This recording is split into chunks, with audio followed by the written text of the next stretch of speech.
Today is teach you how to use equal notch tool. First click right, find equal notch tool.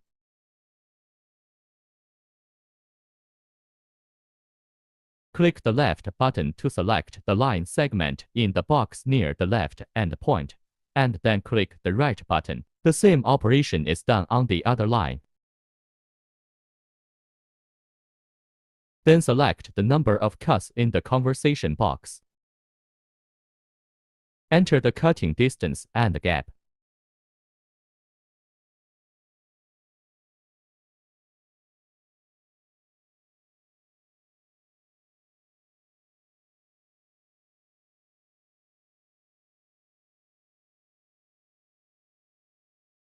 You can also change the reference point.